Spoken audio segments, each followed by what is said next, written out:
Well, thank you very much indeed. The first thing I should say is that I was puzzling over the person who was going to introduce me this morning because I'm afraid I don't do initials. I was the MJ, Musical Journal, and of course Municipal Journal, whose title is very well known, but not to me as MJ.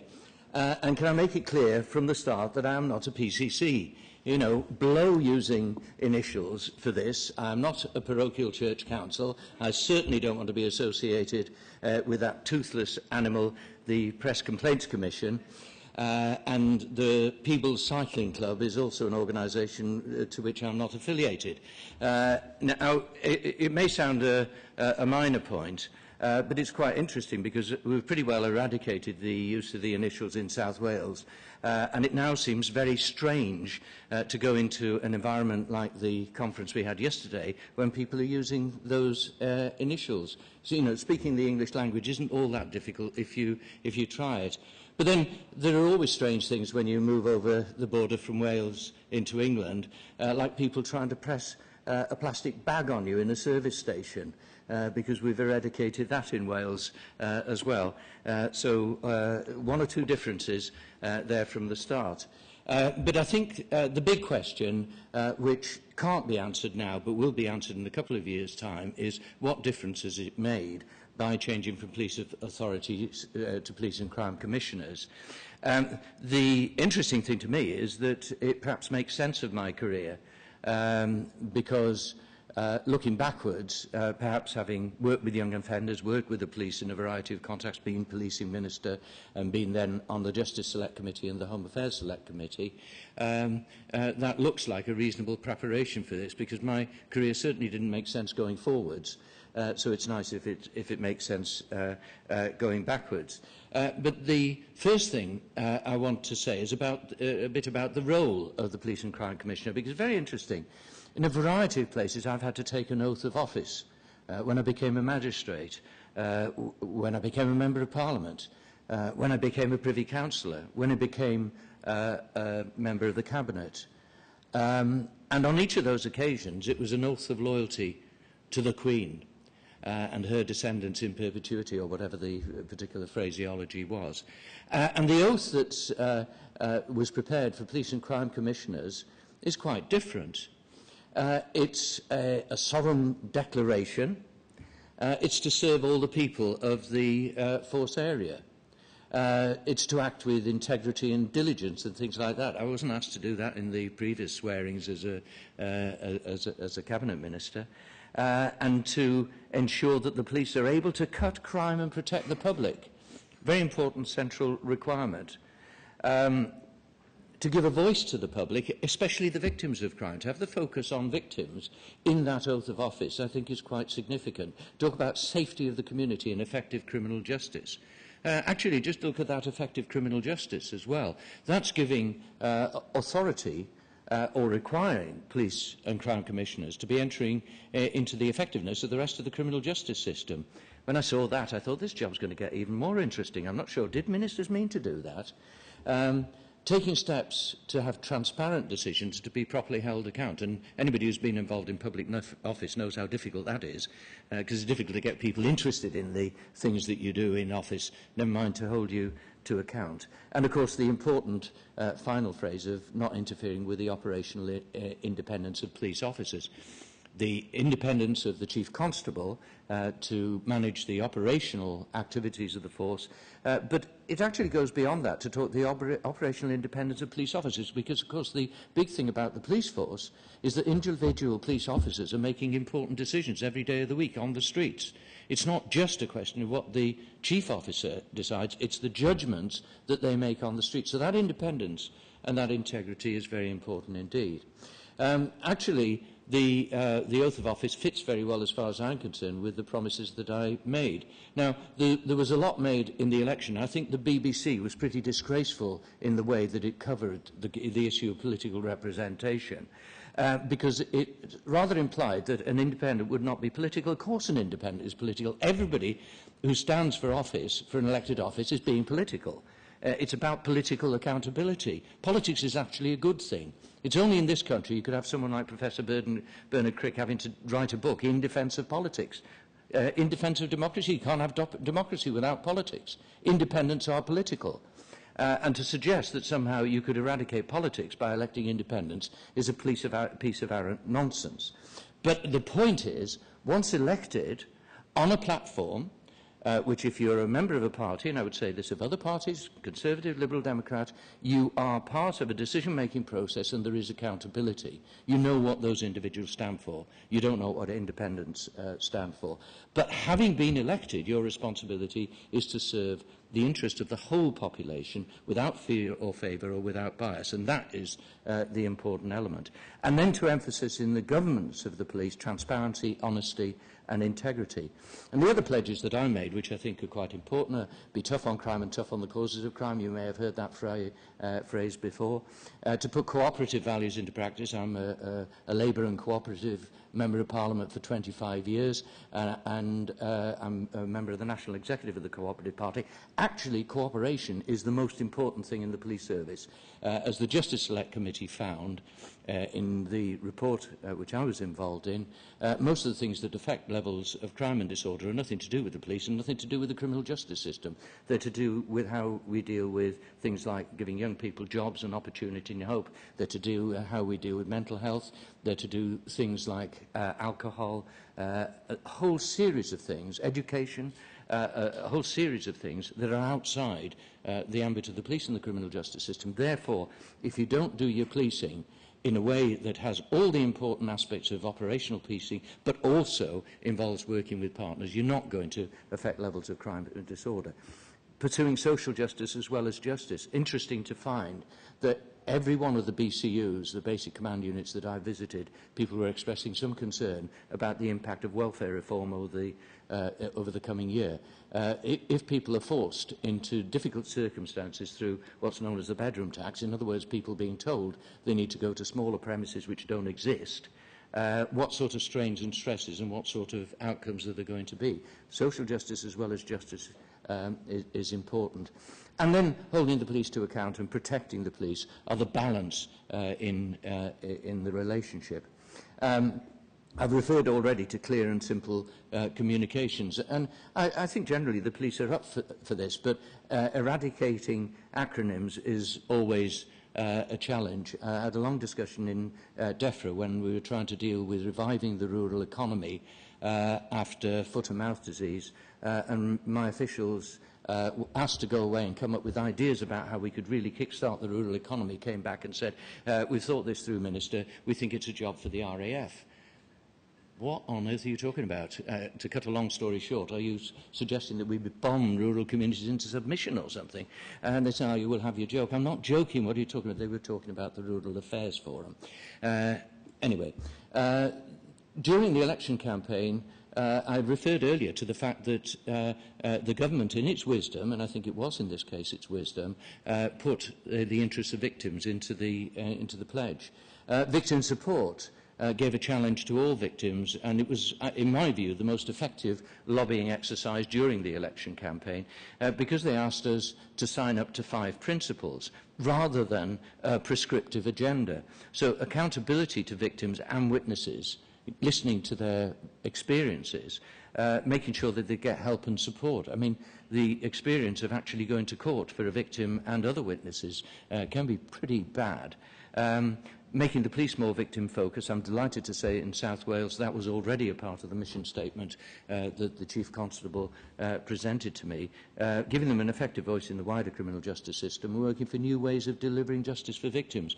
Now, the key behind that, to me, is something that was said by the Director of Victim Support at an evidence session of the Justice Select Committee a few years ago, asked, what do victims want? She said, what victims want more than anything else, other than not to have been a victim in the first place, is to have certainty that it's not going to happen again. And therefore, a victim's agenda is about reducing offending and reducing reoffending. It is, of course, about justice as well, but it's about a preventative and crime reduction agenda as much as it is about being punitive. And that sets the context, I think, some very important work. Crime and disorder reduction partnerships. now largely described as community safety partnerships. I don't know why. The original name, I was responsible for the Crime and Disorder Act. The original name was Crime and Disorder Reduction Partnerships. Why not say that? Because that's what they're trying to do. Community safety is a vaguer concept, but there you go. But right at the heart of the requirements on police and local authorities is to work together and with others to reduce crime and disorder in their area. It's absolutely key. Now, each police and crime commissioner, of course, is going to have a big challenge. That's the South Wales area which I cover. You can see 4 major basic command units, covers 7 local authorities, 16 constituencies. Actually communicating with public across that area is going to be very challenging, and that's why, in my view, you don't start off by saying I'm going to be freestanding. There was one of my opponents in the election who said he was going to hold surgeries across the area. Having tried to hold surgeries firstly as a councillor and then in a ward and then as a member of Parliament, I know how challenging that is to actually make sure there's an offer and people feel they're accessible. Why do that when actually you've got, firstly, the network of police officers at a neighbourhood level with PCSOs, police community support officers, or community support officers if they're financed by Welsh Government, which is a bonus that we have in Wales. And you've also got another network, which is the local authority with their facilities and all the councillors that represent wards right across the place. Why not say instead that these whole networks ought to help to inform the Chief Constable and the Police and Crime Commissioner so that you're part of a joined-up network, which of course means when there are difficult situations, then you need to attend to them personally, you need to be available, you need to be listening, but actually not just a sort of random figure that appears outside a superstore in some part of the constituency to say to the public in a random way, what do you think of the police? We need to be much more methodical about the way we do things if we're going to cover such vast areas. The situation in Wales, of course, is different to England because there are a lot of responsibilities that lie with Welsh Government and are scrutinised by the National Assembly for Wales. They include local government, health, ambulance, education, fire service, jobs, housing, social justice. Very important responsibilities, but it does mean that a partnership with Welsh Government, the local government minister in Wales, Carl Sargent, is important. And I think I just put that there as an example of good practice, is where the Youth Justice Board and the Welsh Government have a joint appointment of somebody looking at the coordination of activities, support the work to combat youth offending. And I think that's the sort of example that we need to develop in a variety of ways, taking those opportunities. History determines our today. I thought it was worth saying. I mean, it's blindingly obvious, but today I've announced the precept for the South Wales Police Force, which is a modest increase to do a little bit of filling that gap of £15 million that's happened because of the failure to keep track of reasonable increases in the precept over the last 10 or 15 years. But it does mean that when you inherit a situation, it's tracked, because everybody looks at percentages, don't they? To fill that £15 million gap, I'd have to have a 29% increase in the precept. Just unthinkable. So we've gone for 7%, which will make a small step in restoring what is an extremely difficult gap. Now, method have decided on the policing plan. This is last year, and last year was actually quite an improvement in the way that it was done. You have the Force Delivery Plan, which is the key document, the Chief Constable's description of the way forward. That feeds up into the Police Authority Plan, but by and large it's the Police Authority accepting the recommendations of the Chief Constable and the officers. And it amounts really more to a list of aspirations than anything else. And of course the key performance is at the level of the Force Delivery Plan. What did happen last year was that over a couple of years the Chief Constable, Peter Vaughan, has simplified things, and I like the thing he's referred to there as the line of sight between the Force Delivery Plan and the BCU Delivery Plan. In the longer past, there's been very little connection between the force planning and the plan for the future and what actually happens down at the local level. So simplifying the I think that should be parameters rather than perimeters, but having clear objectives and a focus on outcomes is a reasonable way. But the police authority really was having a watching brief on this rather than being a very active participant. That's not a criticism, it's rather of the nature of the way it worked. This is my description of the way that we're doing things going forward. At the top there, you'll see around the police and crime plan, the planning for partnership and cooperation and a setting of strategic outcomes. And it's absolutely crucial that, both the active policing, the operational activity, if you like, and the outer partnership working, dealing with things with Welsh Government, local government, the National Health Service and everything are seen as part of an integrated whole. We're quite clear, Chief Constable, operational, but the partnership development is something that both he and I have to make an input in trying to get to the strategic outcomes. There then has to be a real synergy between. There's no point in me having aspirations if that doesn't fit with what the Chief Constable and the force want to do. It's no point in having those aspirations unless they're tied into the partnership working. Can't go off and do things on my own. But I take Peter Vaughan's idea of the line of sight much more seriously, that there has to be line of sight right from the Commissioner's vision right through not just the BCU delivery plan, but down to the local community where things get messy. And when you look at the things that are priorities, the only way that they're going to be delivered is at the local level. So youth offending teams have been a great success. I want them to continue and will support them very strongly.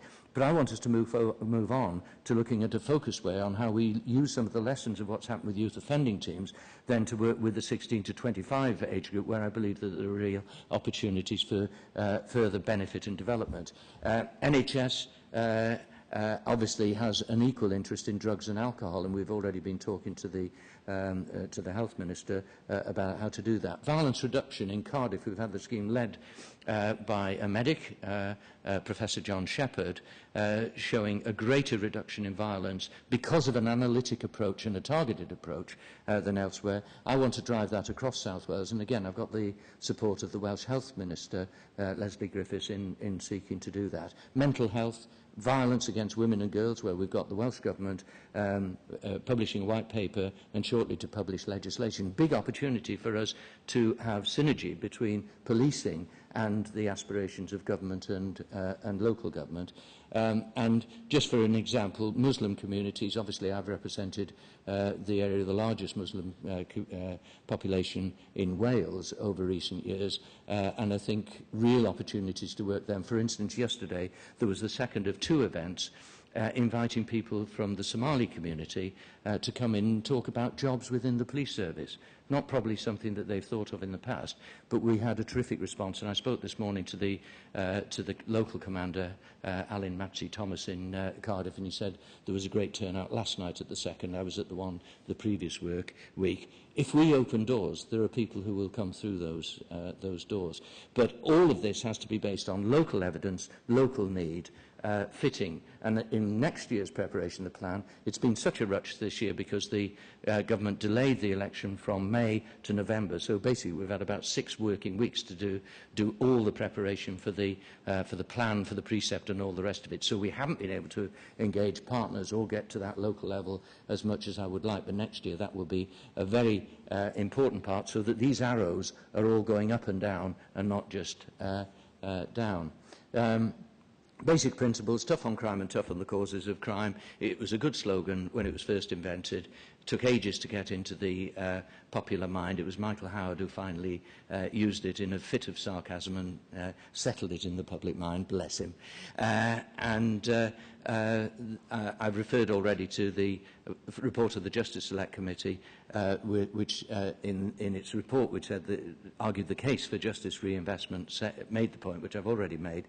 Firstly, that you need to reconsider the way we spend money, because the unanimous view was that if you had the opportunity of spending money differently, you wouldn't spend the money the way we do now, and that most of the levers to affect levels of crime and disorder are not in the criminal justice system. It's one of the reasons that I argued that the Sentencing Council should have at the heart of its remit what works in sentencing in terms of reducing offending and reoffending. So the twin objectives of protecting the public and reducing crime are absolutely there, and I still think that that ought to be added in there. And the fact of the matter, of course, on this as everything else, is together we achieve more than we achieve alone. There's a prize for anyone who recognises the source of those words. I take you back to the principles that Sir Robert Peel set in setting out the 9 principles. I'm only going to mention 2 of them here. The first one, the purpose of the police is to reduce crime and cut offending and cut re-offending. That has to be at the heart of what the police do. The things of catching crooks, of responding to incidents, is of course absolutely essential in terms of operational policing, but it's an instrument to an end, and the end is safer communities, more settled communities, more confident communities, more healthy communities. And secondly, the police are the public and the public are the police. Delphic way of saying what is essentially, unless there is real sense of identity and mutual understanding between the police and the public, you can't succeed in policing and you can't succeed in reducing crime and disorder. So police and crime commissioners, what's the role? We're preventing crime has to be at the heart of it. Effective policing. I hope that I've set out not so much a description of what police and crime and commissioners do. The one thing I thought with Nick Herbert as policing minister, Nick Herbert actually believed in this and believed that letting 1,000 flowers bloom, or to be more accurate, 41 flowers bloom, would lead to a lot of things being quite creative and shaking things up and doing things differently. Maybe he was right.